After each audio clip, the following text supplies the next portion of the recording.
আজকে বিরিয়ানিটা তৈরি করব আমি, আমাকে সহযোগিতা করবে আমার গিন্নি। নিয়ে আসলাম আয়োজন সব বাজার করে, মাংস,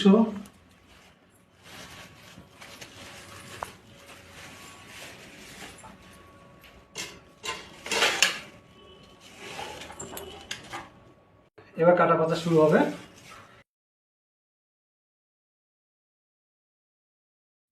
মাংস ধোয়া হয়ে গেছে, আর পেঁয়াজ, টমেটো, আদা এগুলো কেটে নিয়েছি, আর হাঁড়িতে জল বসিয়ে দিয়েছি। চাল আমি আপাতত আদাটাকে একটু থেতলে নিই, বাটতে কতটুকু পারবো জানি না, কিন্তু থেতলে তো নিতে হবে, থেতলে নিই আদাটা।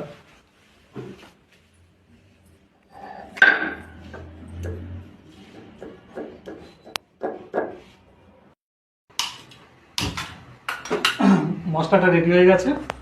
বিরিয়ানির সব থেকে গুরুত্বপূর্ণ উপকরণ বারিস্তাটা আমি রেডি করব। তো ওভেনটা জ্বালালাম, তেলটা যদি গরম না হয় তাহলে পেঁয়াজটা ঠিক ভালো ভাজা হবে না। তেলটা গরম হবে, তারপরে পেঁয়াজটা দিতে হবে। থেকে জলটা গরম হয়ে গেছে, আমি চালটা দিয়ে দিই।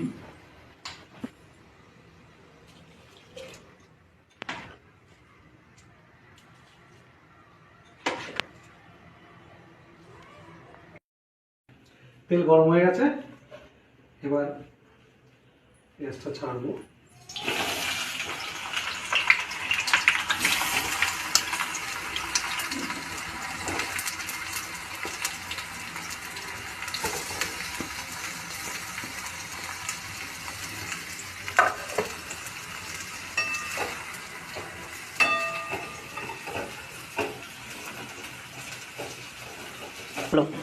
পেঁয়াজে হালকা লবণ, একটু চিনি দিয়ে দেবো যাতে পেঁয়াজটা ভালো ভাজা হয়। আলুটা ভাজতে ভাজতে আমি ফোনটা রেডি করে নিই।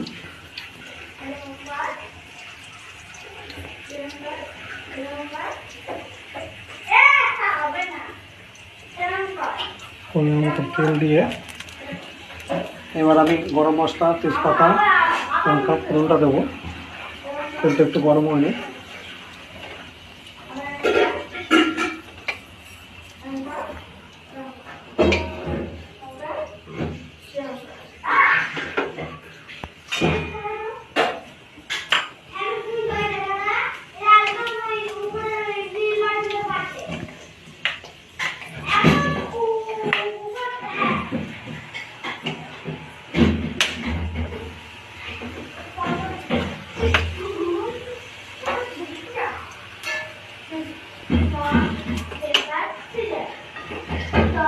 ফোনটা গন্ধ বেরিয়ে গেছে। এবার আমি পেঁয়াজ দিয়ে দেবো।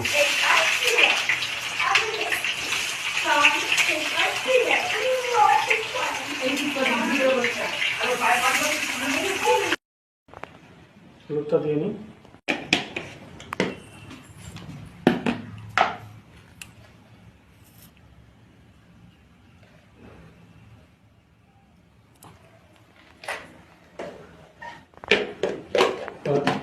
আদা, রসুন, ধনে, জিরে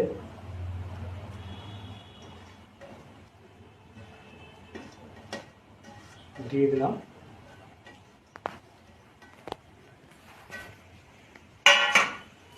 তেলটা দেবো।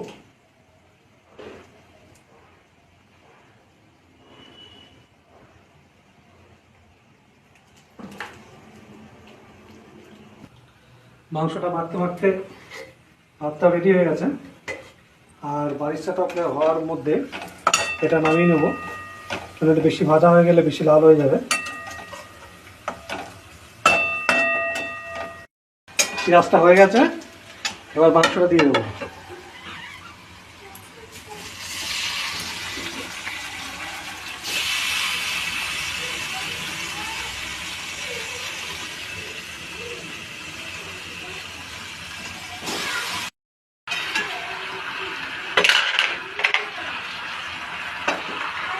মাথাটা উল্টে গেল।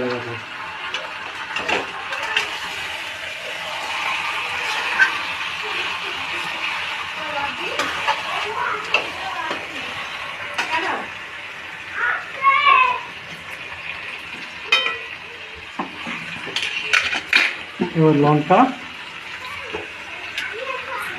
আর টমেটো দিয়ে দিন।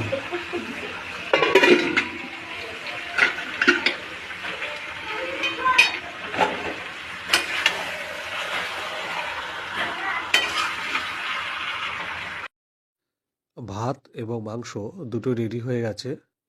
এবার আমি এটাকে সাজিয়ে নিচ্ছি দমে বসানোর জন্য।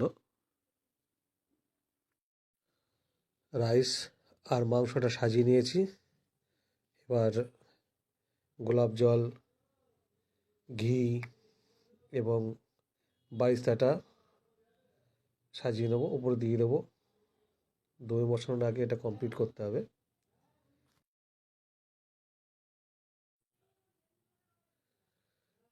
বিরিয়ানি রেডি হয়ে গেছে। এবার এটাকে সঠিকভাবে কাটতে হবে। আমি খুব সুন্দরভাবে এটাকে প্লেস করতে পারলাম না, ডিশটা সাজাতে পারলাম না, যেহেতু দেরি হয়ে গেছিলো এবং বাচ্চারা খাওয়ার জন্য খুব ছটফট করছিল। তো যেটুকু পেরেছি সেটুকুই সাজিয়ে দিয়েছি। বাবান কেমন হয়েছে না শাওনি? ভালো হয়েছে?